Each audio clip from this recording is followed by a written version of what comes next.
Land sustains life. The use of land creates history of nature and people. The history of survival, growth and sustainability. One of the primeval practices that supports human survival is farming.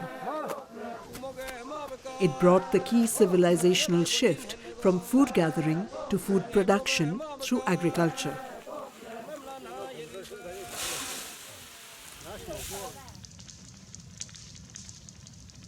The first human cultivators cleared land and planted crops in rhythm with the forests that surrounded them. Even today, communities across the world continue this tradition of farming, creating mosaic landscapes with a dynamic balance of managed and natural land covers. This ancient practice of shifting cultivation is commonly known as Jhum in India.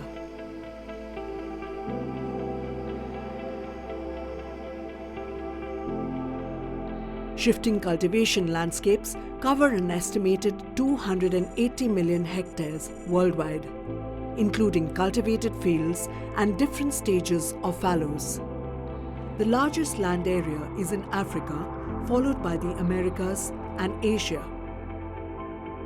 India has nearly 1.73 million hectares under shifting cultivation, with an estimated 623,000 families associated with it. 90% of the practice is known to be in northeast India.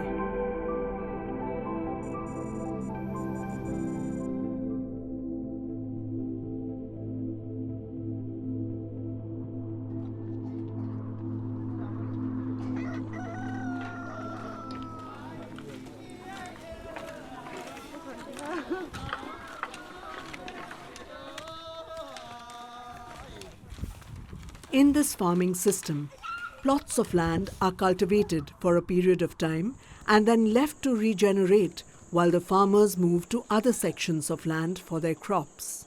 Traditionally, the cycle of use has been 10 years or more, which allows for sustainable landscape management by communities, especially in remote areas with low population density.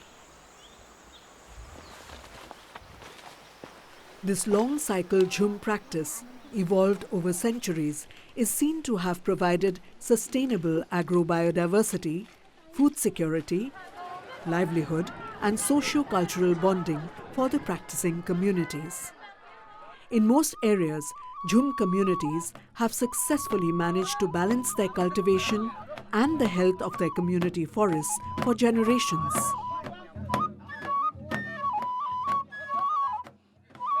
When we talk shifting cultivation, again the misconception that any shifting cultivation is unsustainable. I think we need to be very clear on that. There are many forms of shifting cultivation. There are many forms of shifting cultivation, some are sustainable, some are not, and some are in transition. And so the way the community thinks and makes decisions with regard to sustainability is very different from what others think about the communities.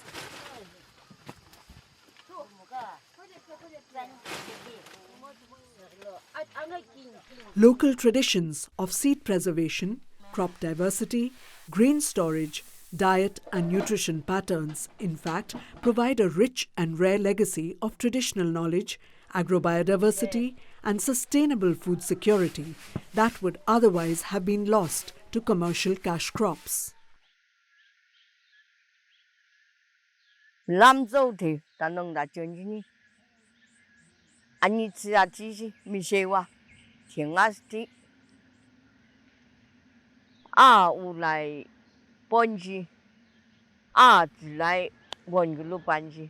Cái gia gì nông phao bài nọ, lạp bài nọ, sơn bài nọ, chỉ cái lát sâu bài nọ, nông dâu ta tia nông hay gì.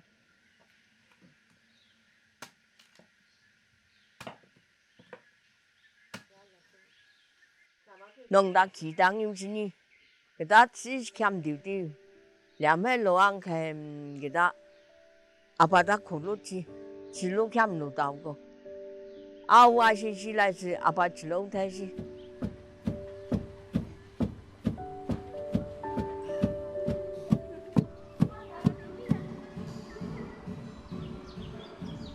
The forests around the Jhum practicing communities in many areas of northeast India continue to be biodiverse, rich forest tracts managed by the communities themselves.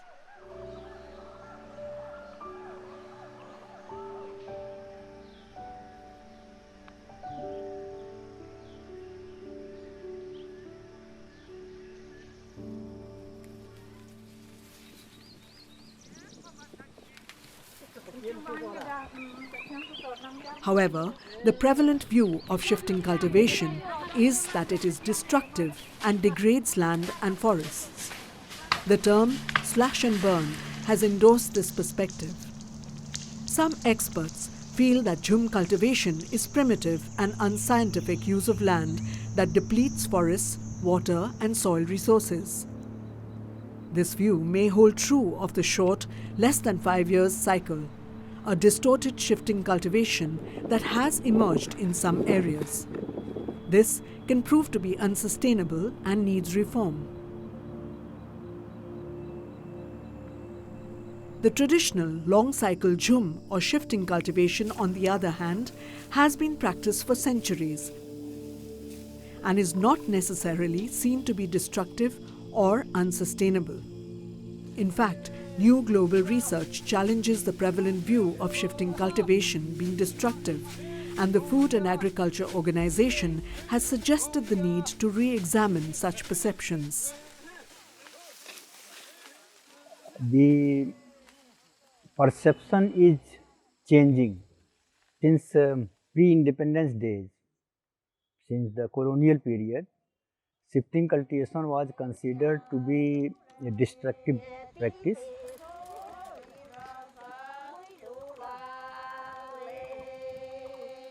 and the policies framed by Britishers and subsequently by the government of India, they all considered that the shifting cultivations is a destructive practice and this should be stopped.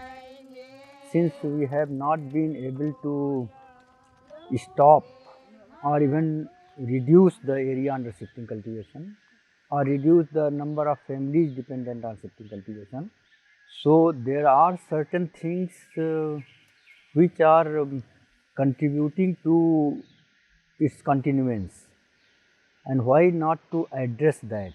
Now people have started thinking that it's not necessary or even required to stop the shifting cultivation, but to modify it and according to Niti Aayog, to transform it and make it more productive, more sustainable.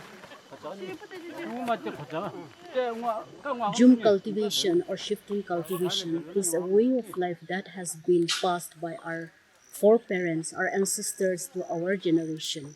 It is a farming system that has been sustaining our communities since time immemorial by providing us food, by adding social, cultural, spiritual meanings to the people of the land. It is a farming system that is known for its diversity. A family can cultivate more than 50 to 60 crops, food crops, in one plot of Jhum cycles. Thus, it provides food, health, and nutritional security.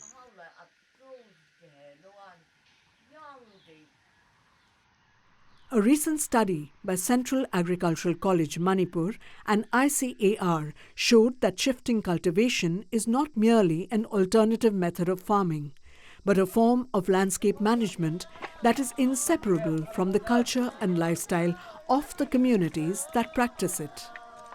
Analysis has revealed that the bonding takes 3 forms: nature bonding, attachment to the natural landscape; social bonding, attachment to the local community and traditions; and economic bonding, attachment to the form of livelihood and to the place.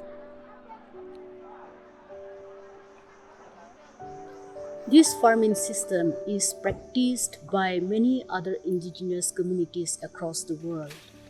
This is an ecological farming system which bonds the people of the land and the natural environment. It is guided by the principles of solidarity, respect, dignity, and equity for the families in the community.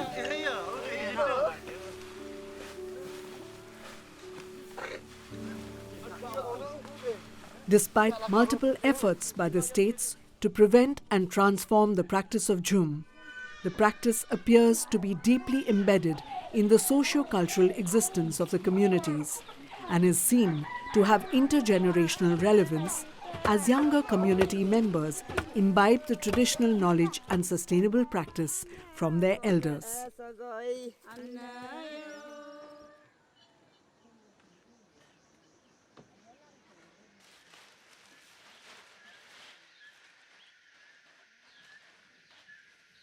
Nông chiêu và nông ăn những tiếng nó nông gì nông cho kèm khi lại nhiều nông à khi lại cụ thể xin này chỉ nông phải trồng chỉ nông nông này đã phụ lúc chỉ nông ăn như thế thì sao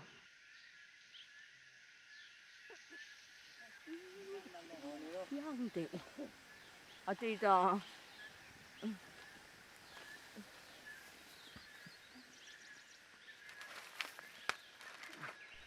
While Jhum is intrinsic to community life and sustainability in many parts of northeast India, the tradition is confronting a period of transition due to several reasons. Shorter cycles of distorted Jhum are not sustainable. Jhum is labor intensive. There is a growing shortage of labor for this practice. In some situations, Jhum provides food security but does not ensure financial stability. Sometimes, youth are disconnected with their traditional practices and resources. Their aspiration drives them to migrate or choose other occupations.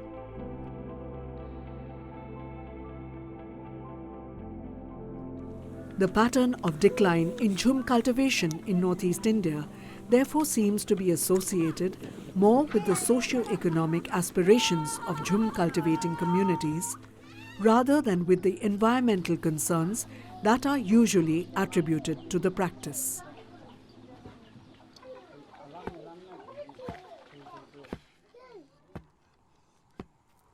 If the shifting cultivation is sustainable or traditional shifting cultivation, it definitely sequesters more carbon than even many of the other land uses. And there are many studies which have showed that traditional shifting cultivation contributes towards the ameliorating, or you can say mitigating climate change. Rit ki klem along ke ni tum ke long pon ason ke ong dun e pon note ne ke puruita e pon ten birik rosata e pon birik rosa ke athi dulo polote men lo polonte ipum thom pen inko isigi jor pen birik suta e pon lata ilin along paruisi mate paruisira inko ipuson si ilin along pen kilong pen han suta e pon là non rit ki pana long pen adang adim thakre po han suta e pon po an han suta ki jor pon lo lina long aning kan ke proxikep progner kep kuson si kilong tasi han suta chuklem pon bom lo hipi bidikta e pon bom lo hipita son adang thak po an nom det po an lata athi pati lo te ilin thong kep ki kep kuson si hipi hai ta chu yor kon bom la si poisa ahinta la son si kilong dia phan klem pon bom lo. In the context of policy and governance, shifting cultivation land comes under the agriculture sector during cultivation and under forests during the fallow phase. This has led to ambiguity in the classification of Jhum land as abandoned land, wasteland, and unclassed state forests.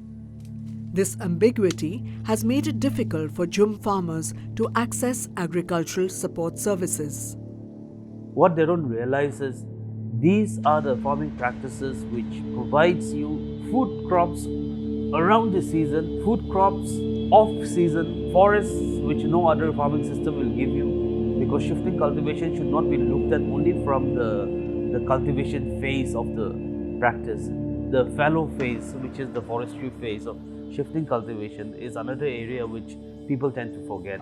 That's an area where a lot of wildlife flourishes. That's an area where a lot of other activities happen. So the views of different institutions have started changing. Hopefully, the state governments and the governments will also think more proactively towards trying to understand why farmers are doing this and how can we help farmers rather than trying to stop farmers from what they are doing. Efforts to grant recognition to Jhum land are under process. While this policy shift may allow formal recognition of Jhum land and communities, there are concerns regarding the subsequent conversion of land use to commercial cash crops and monoplantations that could lead to the grave loss of ecological balance, traditional agrobiodiversity, and sustainable food and nutritional security.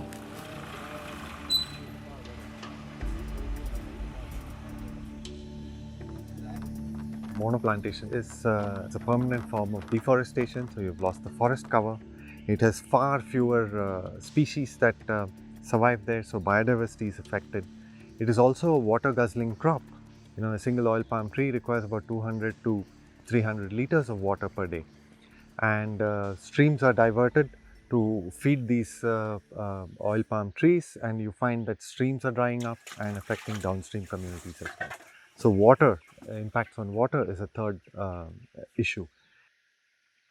The market demand is also playing a crucial role in promoting these kind of monoplantations, which is luring the farmer because he is getting something in cash. So the cash returns is mutilating the mindset of the farmers to a greater extent, and so is the true for the shifting cultivators also. But in this traditional form of shifting agriculture, it was kind. It was never cash. So the economics was very sustainable within closed. But the moment you bring in monocropping systems into this, it is opened up. It is opened up to market.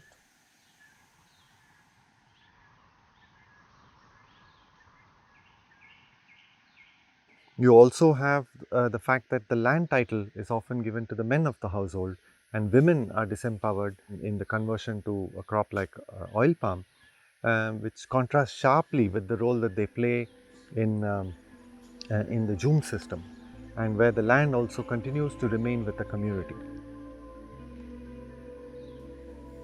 A positive future for the sustainability of crop diversity of Jhum agriculture is linked to women and youth in the local communities.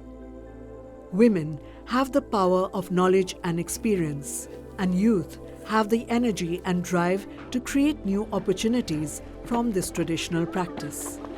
A dynamic new frontier can be secured by focusing on the positive aspects of shifting cultivation and bringing in an informed, collaborative, multidisciplinary approach that will create more efficiency, generate local entrepreneurship, and critically preserve the irreplaceable wealth of this millennia-old practice that has linked people to nature at the deepest level of survival, the nourishment of human civilization.